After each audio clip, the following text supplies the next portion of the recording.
السلام عليكم ورحمة الله وبركاته. ازيكم عاملين ايه؟ يا رب تكونوا بألف خير. الفيديو ده للناس اللي هي مش هقول الناس الوحشة، الناس اللي هي دايما بتعمل نفسها حكم على الناس، الناس اللي هي فاكرة ان ارزاق ربنا، يعني الارزاق بيد الله سبحانه وتعالى مش بيد حد، فاكرة ان هي حياتها حياة الناس في ايديها وان هي تقدر تمشيها على مزاجها.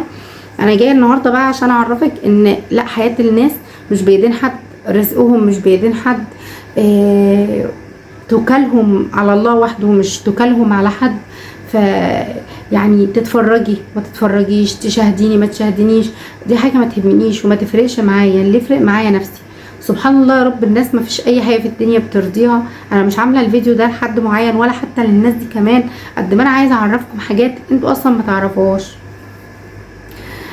اولا انا مش من الناس الضعيفه، الحمد لله رب العالمين، الحمد لله رب العالمين. انا ربنا خلقني انا ست وكل حاجه، بس انا بعتبر نفسي ان انا مش ست وبس، ان انا بني ادمه. ربنا خلقني قويه، عندي كل الامكانيات اللي تخليني اقدر اعمل اي حاجه زي اي شخص طبيعي، لان المفروض ان ربنا خلقنا سواسيه، كلنا زي بعض، ما فيش حد فينا لا اعلى ولا اقل من حد، احنا كلنا زي بعض.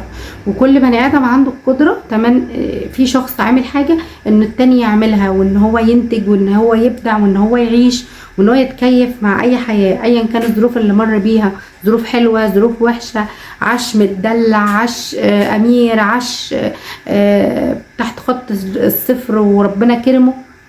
بس احنا دايما سبحان الله بيبقى الكحكه في ايد اليتيم عجبه. يعني الشخص اللي مثلا اللي هو طول عمر ربنا كرمه ده عادي، شخص عادي، هي طبيعته كده. لكن لو شخص مثلا كان ما عندوش اي حاجه وربنا مثلا اداله اي حاجه، يا ده حتى لو حد مات في يوم مفترج ولا قريب من رمضان ولا يوم الجمعه، ولا الناس بتعمل عليه الليله ده ميت في يوم حلو، ده الميت في ليله مفترج، ويفضلوا يا عيني يطلعوا عين الراجل لما تحس ان هو يعني اللهم لك الحمد والشكر. انا بس الفيديو ده انا عملته لانها من امبارح قسما بالله انا ما نمت، التفكير تعب دماغي، مش عشان اي كومنتات اتكتبت ولا اي حاجه، كل ده في داهيه، كل ده ولا يشغلني. ربنا عالم ان انا ست قويه، ربنا عالم ان انا واخده بالي من حالي ومن بالي ومن نفسي ومن جوزي ومن بيتي ومن ولادي. ربنا عالم ان انا اللي شايفاه في حياتي واللي شايلاه الحمد لله، الحمد لله اللهم لك الحمد. مش شويه، وفي نفس الوقت انا مبسوطه بكده، ان الحمد لله يا رب انت مقويني، الحمد لله يا رب انا قادره، انا قد المسؤوليه، انا زي الفل تمام.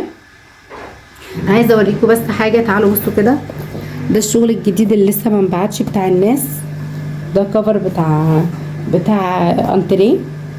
وتعالوا بصوا هنا كده، بصوا الصالون، بصوا ده بديل السجاد بتاع الناس، لسه كنت فاتحه الشغل اهو هغلفه. بصوا عدوا كده معايا، ادي 1 2 3، تعالوا بصوا كده قد ايه، 4 5 6، حوالي 15 حافظه، حوالي 15 حافظه تمام. كل دول انا بشيلهم على دراعاتي وعلى كتافي واطلع بيهم الدور الثالث، بشيلهم على دراعاتي وعلى كتافي وعلى ظهري وبطلع بيهم الدور الثالث. المره اللي قبل اللي فاتت، الاوردر اللي قبل ده، لقيت صحاب ولادي في الدرس، صحاب ولادي زمايله، هما لما شافوني نازله من التاكس اتلموا كلهم جمعوا بعض وطلعوا لي الحاجه، كل واحد شال واحده وطلعها لي عشان اقدر ان انا اغلفهم، وما ببعتهمش كده، عشان لما ببعتهم كده بتكلف شحن زياده وانا ما برضاش، حتى بتكسف اقول لصاحبه الاوردر ان في زياده في الشحن، ببقى محروجه. فعشان ما ادفعش اي شحن زياده بسبب الطول، بروح مطلعهم، بطلع بيهم الدور التالت على قلبي وبقعد اغلف فيهم واظبطهم عشان الحاجه توصل مظبوطه واوفر تمن الشحن. انا مبسوطه باللي انا بعمله، انا مش زعلانه ولا حاسه ان انا زعلانه، الحمد لله الحمد لله الحمد لله الحمد لله. ما قلتش لحد هات حاجه، ما قلتش لحد اديني حاجه. الاول لما انا حصل لي مشوار توته ده، انا اتبهدلت فيه جامد اكتر ما انتم متخيلين. انا في حاجات في موضوع توته ده انا ما قلتهاش وما حكيتهاش كتير كتير كتير، الحمد لله. انا كل ده عديته لوحدي، ما طلعتش حكيتهولك، ما طلعتش قلتلك مثلا انا بعمل كذا وكذا، انت فين شغلك، فين روتينات، مش عارفه، كل شويه زي ما يكونوا عايزين يقطعوكي مليون حته. شوف البني ادم اهو، ايه صلوها، ايه صلوها، البني ادم اهو ايدين ودراعات ورجلين، عايزينك يفصصوكي من بعضك. ها اللي يسأل على الروتين، واللي يسأل على توته، واللي يسأل على شغل وتجديد وعلى مش عارفه ايه، وانا ولا كاني ب100 نفس، رغم ان انا بحاول اقدر اللي اعمل عليه، يعني بحاول اعمل اللي اقدر عليه. الارزاق بقى دي بيد الله، اللي شاف واللي ما شافش دي بيد الله، مش بايدي انا ومش بايد حد. تعالى يا صالح، تعالى يا روح. الارزاق ده بايد الله، مش بايد حد، ولا بايدي ولا بايدك ولا بايد غيرك ولا بايد اي حد، بايد الله وحده، هو اللي بيرزقني وبيرزق غيرك. فاذا كان في حاجه مش عاجباكي معينه، ده ما يهمنيش، انا بعمل اللي عليا، انا متاكده وواثقه ان انا بعمل اللي عليا، سواء انت دعيتي ما دعيتيش، انا حتى ما بيفرقش معايا دعوه اي حد. ليه؟ لان طالما انت مخلصه مع رب الناس ما يفرقش معاكي بقى، هي تدعي ما تدعي، تعمل ما تعمل، انت مخلصه اللي عليكي مع ربنا، انت عامله اللي يرضيكي من ربنا خلاص. بره عنك بقى اي حاجه ممكن تحصل. انا بشتغل كل الشغل ده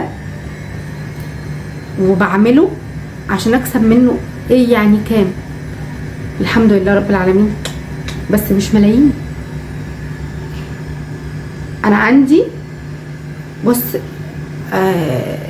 الحمد لله انا اقولها في وسط اي حد وما تحرجش، انا الحمد لله بعرف اجيب الجنيه منين وبالحلال، ما اقبلوش على نفسي حرام، ما اقبلوش على نفسي ان انا اسرق مال حد.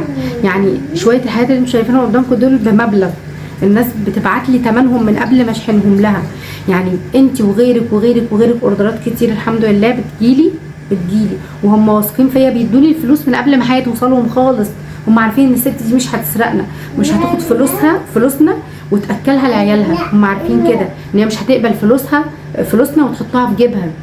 فبيبعتوا لي بال30، يعني بجمع طبعا مش بشخص واحد، يعني مثلا 30 فرد بيبعت لي حوالي 40,000 جنيه، 30,000 جنيه، 20,000 جنيه، كل واحد بيوصله حاجته، وانا يعني ممكن ال 20,000 جنيه دول كل اللي يطلع لي منهم او مكسبهم كلهم لما يتلم كده ما يجيبش ال1000 جنيه، يجيب 900، يجيب 800، يجيب ال1000، يجيب ال1100، ارزاق بتاعت ربنا الحمد لله. انا باخد ال1000 ده هي ادفع منها دروس، ادفع منها مصاريف، ادفع منها ايجار، وفلوس الناس توصل لها وحاجه الناس توصل لها لحد بيتها وهي قاعده، ما اطمعش فيهم وما اقولش دي فلوس في ايديا هي وخلاص، دي هتزعل على 1000 مش هتزعل عليها، دي هتزعل على فين، عمري ما اقبلها، ولا عمري اقبل جنيه بتاع حد ولا فلوس بتاعت حد.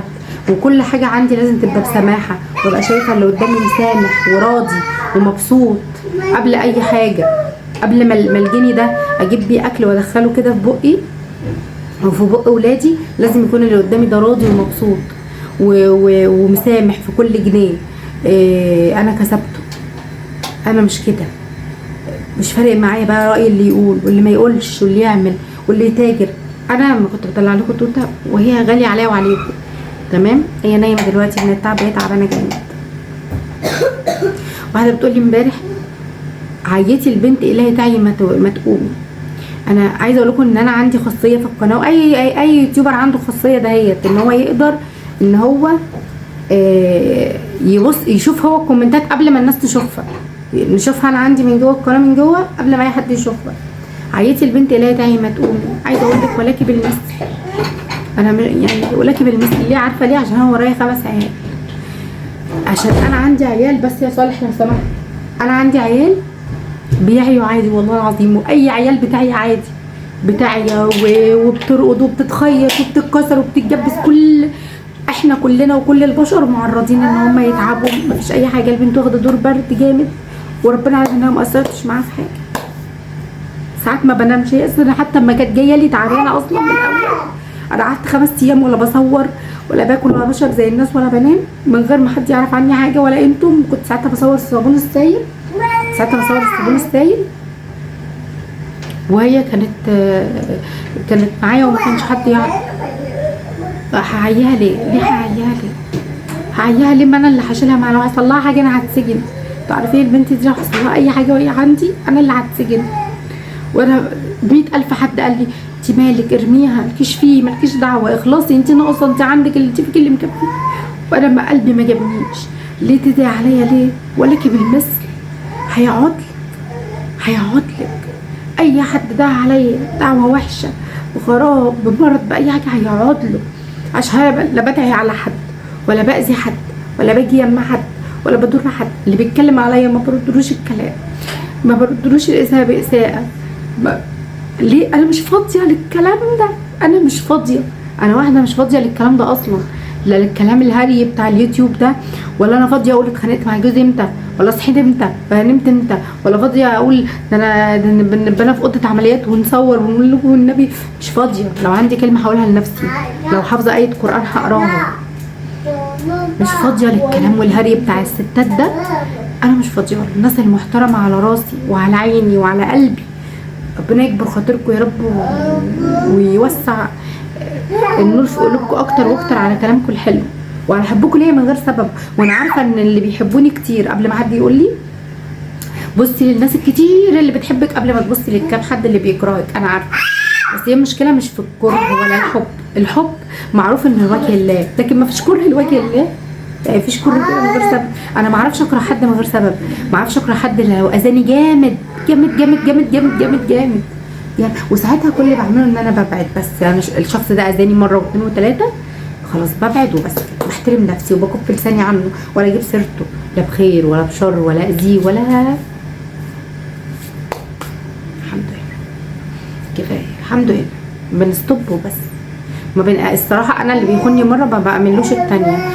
دي يعني طبع فيا. انا بسامح كتير وبثق قوي قوي قوي وكتر الثقه. اما باجي اتخان مره خلاص انا مش بعرف امن بقى تاني. ببقى عايزه المعامله تبقى من بعيد لبعيد واخده حذري. في ناس لا عايزاك تفضل برضو، فما بعرفش. انا بروح كافيه اذايا عن الناس. فكفوا اذاكم عن العالم، كفوا لسانتكم، كفوا كلامكم الوحش السيء، كفوا الدعوات اللي ملهاش سبب، اللي من غير سبب. هي الدعوه ولا بس ليه توجعي الكلمه؟ ليه؟ ده انت شفتي سهري طول الليل، شفتي قعدتي طول الليل، انت شفتي طلعتي السلم وانا شايله الحاجه دي، انت شفتي مروحتي البريد والبريد كله في دمنهور يشهد، واي حد من دمنهور يروح ويسال على بند الحوالات وبند الطرود اللي في دمنهور، يروح يسالوا استاذ سيد هناك ولو في واحده بتجيلك اسمها كذا كذا، اسمها نهاد ممدوح، بتجيلك هيطلع اسم من عنده وعارفني، هم حافظيني خلاص وحافظين شكلي وعارفيني. هيقولك الست دي بتيجي تقعد بالساعتين على حاجتها تكتب اسامي العالم وعناوينهم وارقام تليفوناتهم وتبقى خايفه لا تتلخبط وتبعت حاجه مكان حاجه وتبعت حاجه حد مكان حد، تفضل مركزه وترد على ولادها في التليفون وهي بتعمل الشغل ده. بتفضل اكتر من ساعتين. بطلع من هناك مهدوده. بروح انام وارتاح؟ ابدا، اقسم بالله ما بيحصل. بروح على السوق اسوق اشوف ولادي هياكلوا ايه، اللي عنده درس بروح ادفع له.